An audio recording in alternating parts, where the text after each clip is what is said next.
others come from families that just don't put on weight as easily. So as clinicians, when you're working with people at risk for becoming obese, and that's going to be adolescents.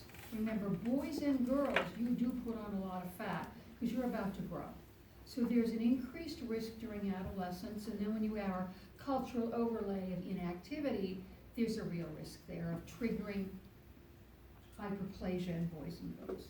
And then it's a continued concern with women because of their sex hormones. They're more likely to gain weight, and then when they get pregnant, another round of risk for obesity. So you have to look at family histories to advise people accordingly. It isn't just their personal habits, it's their family's biology. A lot of families have kids who are perfectly average looking, and you would never know that they're going to have a problem with obesity until they hit puberty. And at puberty, they are hyperplastic, they become highly responsive to hyperplastic, and that's genetic. So suddenly, no change at all, still eating a normal diet, being normally active, they become obese. So it's not, you should never, you cannot simply see excess weight as a personal problem, a behavior problem.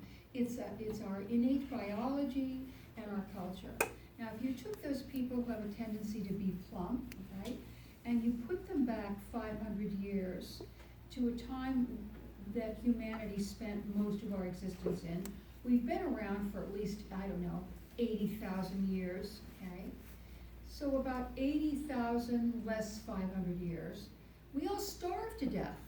So anybody who had a tendency to really conserve calories and build up as much fat as possible and hyperplage when they can was the person who survived famine, was the woman who stayed plump enough that she could have babies. So the fact that most of us have a tendency to gain weight like this is a result of tens of thousands of years of good evolution to protect us from starvation. It's only very recently that there's been enough food that this beautiful evolutionary plan has become a problem. Now, it might be that we have an end of the world scenario and everybody drops back to the Stone Age, and once again, if you gain weight easily, you're going to be the one to survive, and your friend who can't gain weight if she eats a whole pizza is going to starve first, right? So you don't want to think of this as, you need to think of this as an adaptive trait in human beings that is temporarily in a wealthy society turning out to be an inconvenience. And hard to battle because, right, all of our evolutionary drives are to eat sugar and fat when we can find it. Our brain makes us want it. It's a survival mode thing. The whole new medical industry. Damn, I know someday I'm going to be old enough that I'm not going to care anymore and I'm going to eat anything I want. I remember my grandmother-in-law had a really bad heart disease. She was like 87. She was like, oh, I'm only going to have half a cocktail and one potato chip. I'm like, Grandma, did you hear what your cardiologist said? He said, drink what you want, eat what you want. All the good work and the bad work has been done. Just do what you want. Wallow in it. Eat them all. Enjoy all the potato chips. Eat them all.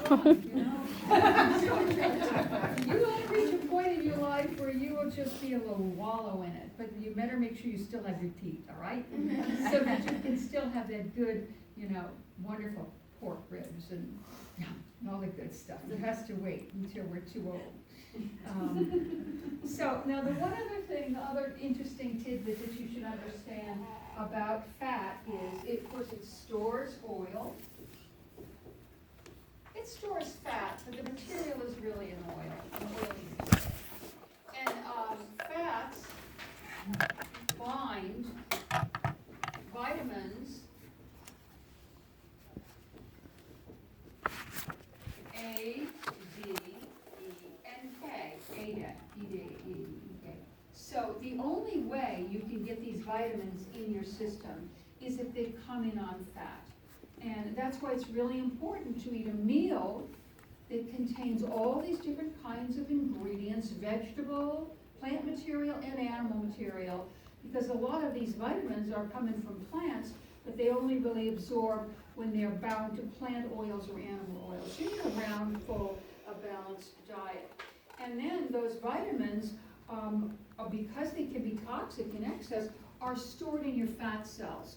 And then when you need them, they can be released at will. So you can literally poison yourself by eating enormous amounts of vitamins and then storing them up in your fat and then releasing them in really dangerous heavy loads.